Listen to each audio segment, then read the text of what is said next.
और अब इंडिगो की बात करते हैं। कल डीजीसीए के सामने इंडिगो के अधिकारी पेश होंगे और सबसे बड़ी खबर यह है कि इंडिगो के जो रूट्स हैं उनमें 10% की कटौती की गई है। ये इस वक्त की बड़ी खबर आ रही है। एविएशन मिनिस्ट्री की इंडिगो पर यह बड़ी कार्रवाई है। इंडिगो की उड़ानों में 10% की कटौती का आदेश दे दिया गया है, यानी एक सख्त एक्शन देखने को मिल रहा है। जैसा कि विमानन मंत्री ने कहा था कि बख्शा नहीं जाएगा और सख्त कार्रवाई की जाएगी, वो कार्रवाई सामने दिख रही है। इंडिगो को एक बड़ा झटका दिया है सरकार ने। और इस खबर पर हमारे सहयोगी अम्बरीश पांडे हमारे साथ जुड़े हैं। अम्बरीश, और क्या अपडेट है? हमने देखा जैसे कि कार्रवाई की बात की गई थी और कार्रवाई लगभग शुरू हो चुकी है। कहा था कि कार्रवाई शुरू होगी और जो एक्शन होगा वो ऐसा एक्शन होगा ताकि बाकी एयरलाइंस के लिए भी एक मिसाल बन के रहे। और आज हमने देखा सवेरे डीजीसीए का आदेश आया था जिसमें कहा गया था कि इंडिगो के जो ज्यादा प्रेफरेंस वाले रूट्स हैं, ज्यादा डिमांड वाले रूट्स हैं, हाई फ्रिक्वेंसी वाले रूट्स हैं, उनमें 5% की कटौती की गई, जो कि डीजीसीए के नियमों के अनुसार था। अब हम शाम तक देख रहे हैं कि शाम को जो एविएशन मंत्री थे उन्होंने मुलाकात की है इंडिगो के सीईओ के साथ और उनसे जानना चाहा है कि आखिर इंडिगो का रोड मैप क्या है आगे के लिए। और उस रोड मैप के बाद जो पेनल्टी के तौर पे 5% एक्स्ट्रा, यानी कि कुल 10% उड़ानों पर अब कैंसिल की गई है इंडिगो की, और ये एक बड़ी पेनल्टी कही जा सकती है।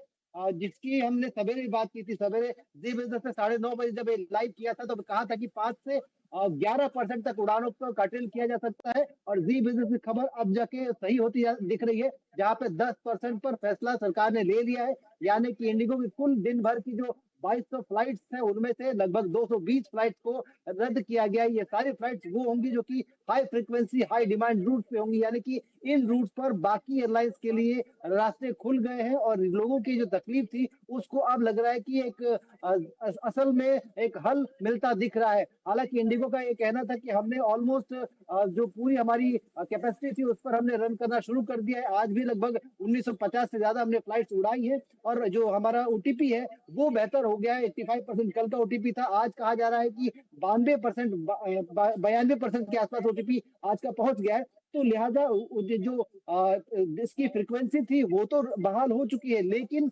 पेनल्टी के तौर पे पिछले 1.5 महीने से हमने देखा कि नवंबर महीने में लगभग 1232 फ्लाइट्स कैंसिल थी और पिछले 8 दिनों के दौरान ही लगभग 4,500 फ्लाइट कैंसिल की गई।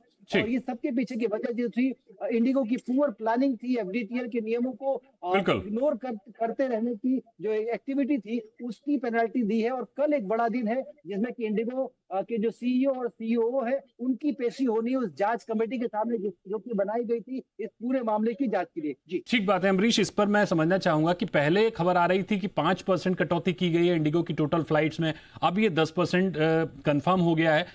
समझना यह है कि कल जब इंडिगो के सामने सीईओ पेश होंगे तो ये जो सख्ती है और बढ़ सकती है।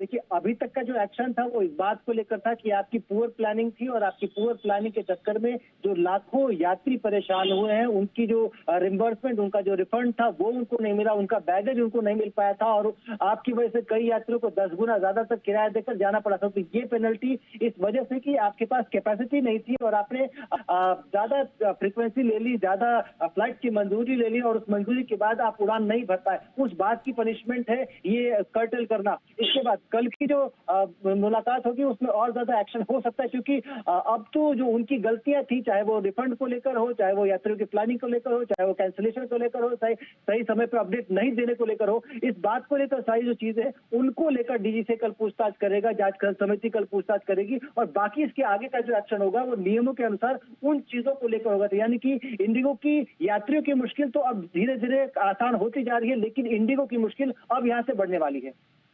अहम बात अमरीश की, ये जो 10% का वैक्यूम क्रिएट होगा, जो इंडिगो से 10% जिनके ऊपर जो पाबंदी होगी, उस 10% के वैक्यूम पर कौन सी एयरलाइंस को रखा जाएगा, दूसरी एयरलाइंस कौन होगी, पहली चीज ये। और कल क्या सिर्फ सीईओ की ही पेशी है या फिर सीईओ और सीईओ के साथ में और लोग भी होंगे? देखिए, कल की पेशी की अगर बात करें तो डीजीसीए के पैनल ने जिन जिन लोगों को नोटिस भेजा था, चाहे सीईओ हो चाहे सीईओ हो, वो सारे लोग होंगे। साथ में वो सारे लोग भी इंक्लूड होंगे जो कि रोस्टर बनाने या फिर पूरी मैनेजमेंट का हिस्सा थे। यानी कि एक पूरा दल इंडिगो का कल सामने आएगा और बताएगा अपनी अपनी कार्यविधि की कौन कौन से लोग शामिल थे और किन लोगों की जिम्मेदारी थी इस पूरे घटनाक्रम के प्रति। और जहां तक आपने कर्टल की बात की, तो कर्टल उन 10% जो फ्लाइट कर्टल हुई हैं, उनमें उन एयरलाइंस को मौका मिलेगा जो कि ऑलरेडी उन high frequency high demand route पर यात्रा कर रही है या फिर फ्लाई कर रही है।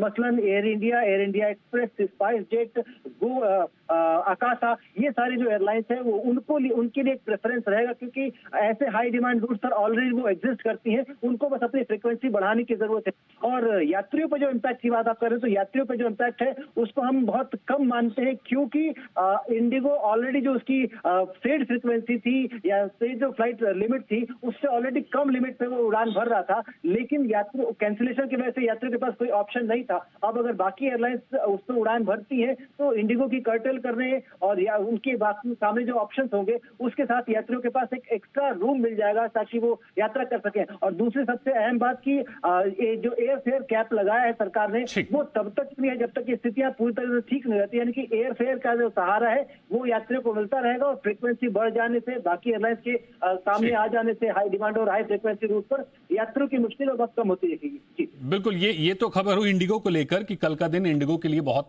खास रहने